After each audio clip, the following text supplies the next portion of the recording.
Oi pessoal, eu sou a Dani, bem-vindos ao meu canal.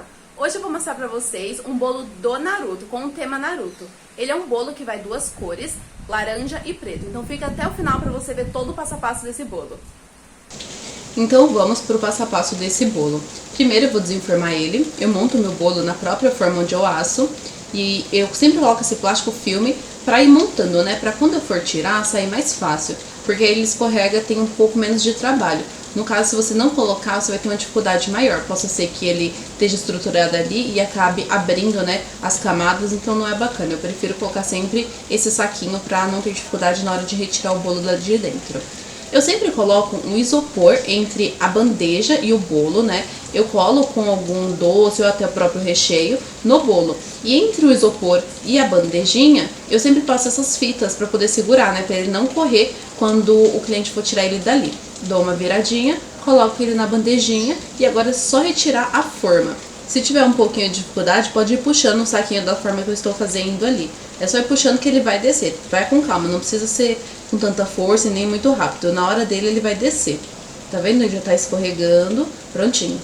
E agora a gente vai confeitar o nosso bolo. Tá esse barulhinho de chuva atrás, que aqui começou a chover, mas eu acredito que não vai atrapalhar o áudio no nosso vídeo não. Então vamos seguir aqui. Vou fazer a pré-camada no nosso bolo. Eu já tingi o meu chantilly de laranja, que é o cor do tema, né? Lá vai ser laranja e preto. Ele vai ser todo laranja, no caso, com uma faixinha preta embaixo. Então eu venho fazendo a pré-camada. É uma camada bem fininha.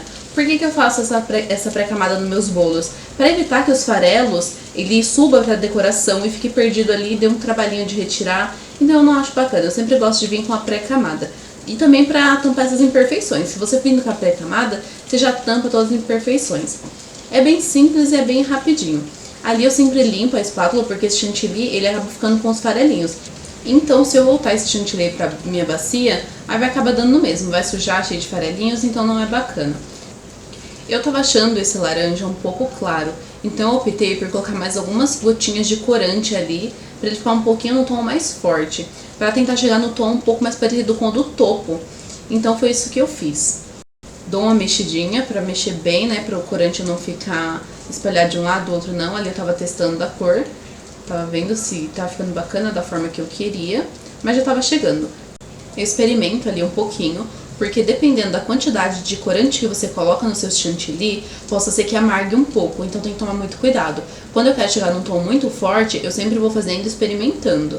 Se você precisa fazer um tom de vermelho forte, você pode pegar e colocar um pouco de leite condensado junto, porque aí não fica amargo, ele dá uma sumida no sabor desse amargo que fica. Porque querendo ou não, o nosso próprio corante ele já é amargo, então uma quantidade excessiva dele, para poder chegar no tom, ele amarga sim o chantilly.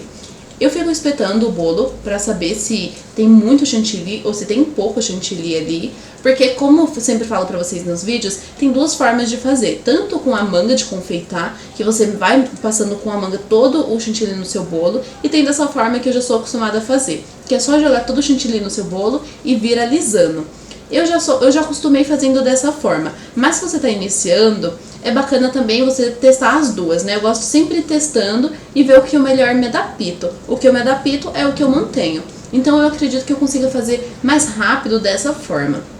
Agora eu vou fazer as quinas do meu bolo, deixar ela bem certinha, mas eu não me preocupo tanto porque eu gosto sempre de vir com uma espátula com textura na lateral. Então eu ainda vou voltar nesse bolo, eu vou só arrumar ali em cima mesmo para ficar bonitinho e certinho, para não ter tanto trabalho quando eu vir com a outra espátula.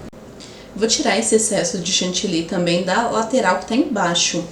E vou retirar e vou colocar na minha bandeja. Vou dar uma limpadinha, vou passar um papel toalha, só pra ele não ficar ali atrapalhando e sujando meu bolo. Porque após eu passar a espátula com textura, ele já vai estar finalizado pra vir com a outra cor. Então eu já vou deixar ele bem limpinho pra ir facilitando, pra ser um pouquinho mais rápido o processo.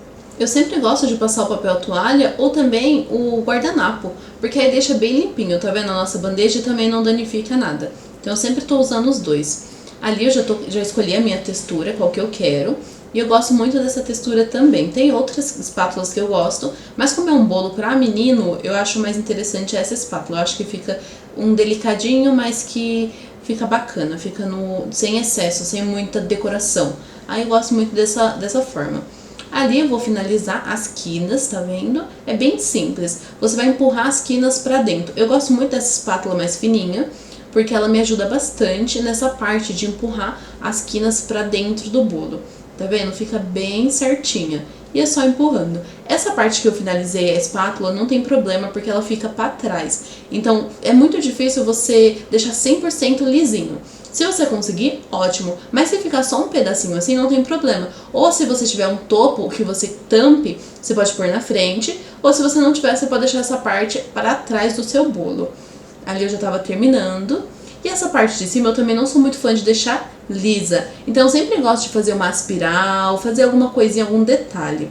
Que é o que eu vou fazer nesse bolo também, pra ficar combinando com a lateral. Já que o topo não é tanta informação que eu vou colocar em cima, né? São os personagens, mas não é tantos personagens assim.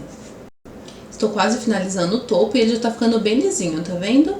E agora eu vou vir fazendo a espiral com uma colherzinha. Você pode fazer com uma espátula, com a colherzinha, com o cabo da colher. Eu tenho essa colher que ela é bem pequenininha, então eu utilizo o cabinho dela pra fazer a espiral, porque aí fica bem certinho, tá vendo? Dá pra você também fazer com uma faquinha, não tem importância, com um palitinho, só vai mudar mesmo o tamanho da sua espiral. Até com essa própria espátula que eu tava na mão dá pra fazer também. Agora eu vou limpar o meu bolo, porque essa parte eu finalizei, e essa parte eu vou tirar com cuidado, né? Por isso que eu tô usando a espátula ali bem certinho e raspando. Essa espátula fininha também ajuda bastante nessa parte, por ela ter um biquinho, aí eu vou raspando e depois eu venho limpando com o guardanapo ou papel toalha. Eu gosto muito de usar ela pra isso também.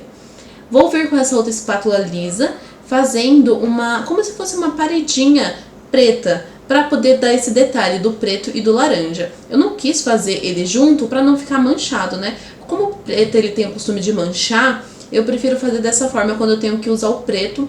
E ficou muito bacana, porque ficou como se fosse realmente uma paredinha, era o que eu queria, uma paredinha lisa. E com os detalhes da nossa espátula em cima. Ali eu vou colocando, eu deixei ele um pouquinho mais mole, porque pra você colocar por cima do outro chantilly, ele tem que estar um pouquinho mais mole, que senão ele acaba arrancando o chantilly de baixo. Mas não tem segredo também. Aí daqui a pouquinho eu vou alisar ele. Eu achei mais fácil alisar ele com a própria espátula, não a minha quadradinha que eu tenho. Eu preferi com essa mesma que eu tô passando, porque eu achei mais fácil por ela ser reta e ela caber certinho ali entre a minha forma e o meu bolo. Ela tava subindo um pouquinho do jeito que eu queria mesmo, porque eu não queria que esse preto ficasse até mais da metade, né? No máximo eu queria que ele chegasse ali na metade do meu bolo. E vocês viram que interessante que ficou uma parte lisa embaixo e com os detalhes da espátula dentro. Eu gostei muito desse efeito, eu tinha visto alguns modelinhos e eu achei bem interessante. Aí eu pensei, vou fazer nesse daqui por ser um modelo masculino. Pensei em fazer umas rosetas, mas eu não achei bacana, que não combinaria com o tema. As rosetas eu gosto de fazer mais quando são coloridos, aí eu acho interessante fazer rosetas. Quando ele é mais assim discreto e o topo que vai chamar a atenção, eu gosto de tentar fazer um bolo mais liso. Vou dar uma limpadinha, tem que tomar muito cuidado para não manchar o laranja na parte de cima, né? Porque o preto ele mancha muito, muito rápido. E para você tirar ali vai ser bem difícil. Então eu dou uma limpadinha, tento chegar bem próximo da minha decoração e tomando cuidado para não encostar, né? Porque se borrar essa parte, dá um pouquinho mais de trabalho pra gente consertar. E eu vou limpando ali, passando meu guardanapo e já tá ficando quase toda a minha bandeja branquinha de novo. Tô quase finalizando a limpeza. O topo desse bolo não foi eu que fiz, normalmente eu faço os meus topos, mas nessa época que eu fiz esse bolo, eu ainda tava conseguindo encomendar com a gráfica. Mas agora a gráfica ela não tá pegando mais encomendas de topo, ela até faz algumas coisas, mas topo ela realmente parou de fazer. Então ali eu colo o meu topo com a idade da criança. Eu sempre gosto, entre o bolo e o topo, colar uma fita. Então eu sempre colo essa fita no topo. Se eu for encostar esse topo no bolo, né? Pode ver que tem uma fita transparente ali atrás. Eu deixo ultrapassando um pouquinho, porque se você deixar rente com o seu desenho, possa ser que mesmo assim transfira nas bordinhas e fique manchado. Então eu não gosto do resultado que fica. Então eu sempre opto por deixar ultrapassando mesmo, só um pouquinho. Ali eu vou vir com o nome da criança na parte de cima e também já vou espetar os bonequinhos dela. Eu sempre gosto de tentar centralizar entre a frente, né, o meu topo da frente e o nome da criança. Como o Naruto é o personagem principal, quis colocar ele no meio. E os restantes do personagem que ela me mandou, eu coloquei um do lado e um do outro. Que ali tá a Sakura e tá o outro Itachi. Essa vida de confeiteira não é fácil, a gente também tem que aprender o nome dos personagens para pesquisar se tá certinho. Ali do lado a criança ela preferiu esse, né? Tem outro personagem principal, mas ela preferiu esse. E eu vou colocar os foguinhos também do topo, que fica bem bacana, dá um efeito bem legal ali. E é isso, esse foi o nosso bolo de hoje, o nosso topo. Eu espero que vocês tenham gostado do vídeo, deixa um like pra gente, se inscreve no canal e comenta aqui embaixo se vocês gostam de vídeos como esse. Um beijão e até a próxima!